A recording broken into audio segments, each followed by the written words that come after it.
It is the greatest dynamic in this year. Both regions rank number 2 with similar results. Their current parameters of investment attractiveness are higher than Moscow had last year. What does it mean? It means that the standards are constantly growing.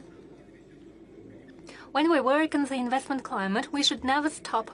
We should always look into the future and set new goals. In the third place of the ranking is Moscow region and the Republic of Bashkortostan. And in total over the past year, 57 regions have increased the integral index. In particular, I would like to note the regions of Chelyabinsk, Tver, Smolensk and Kaluga, as well as the regions of Voronezh, Saratov, Sakhalinsk, Novosibirsk and Lipetsk and the Altai region. They have demonstrated the highest dynamic. I congratulate colleagues in the regional teams on these results, and I wish all the regions further success in this important field. Let's welcome their success. Thank you. Thank you. As I've already mentioned, along with support for investments, we try to improve conditions for day-to-day business activities, and as we know, there are many tasks in this context, from registration of companies to dealing with insolvency. The government, together with the entrepreneurs and sectoral experts and experts from the Agency for Strategic Initiatives, have launched a large work. We are working on establishing a national model for target conditions for making business, taking into account international practices, but I'll emphasize, taking into account the national features and national development goals that we have set for ourselves. The model should be ready by September this year. We are talking about specific changes for the business which would be tangible and measurable. For example, by 2030, we have to almost halve the terms for being connected to power grids, or to decrease the time which is spent for filing and preparing tax documents by 1.5 times.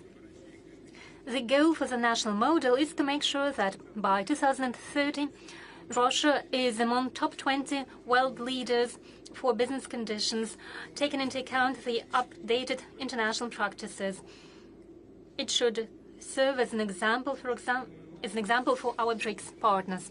Most importantly, the business climate has to allow us to enhance the basis of our economy, to make it more sustainable and at the same time dynamic and aimed at producing goods and services and their promotion in the domestic market and for the global export markets. I'll note that compatibility of domestic goods, agriculture, services and many other fields should be based on our own technological solutions. It is the third area of structural transformation. The Russian economy should be more technological.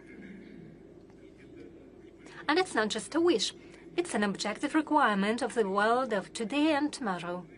The challenge to which we have to be up to if we want to be stronger, and we do want to be stronger. We are to fully embrace a new stage of technological development of our country. The key instruments will be national projects for ensuring technological leadership. They were launched this year, and together with colleagues we have agreed that events within these national projects will be updated and added.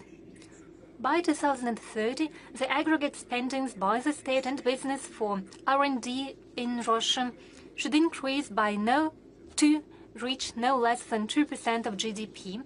A special role is to be played by the private business. Its investment for these purposes should at least double. In this context, I would like to stress this.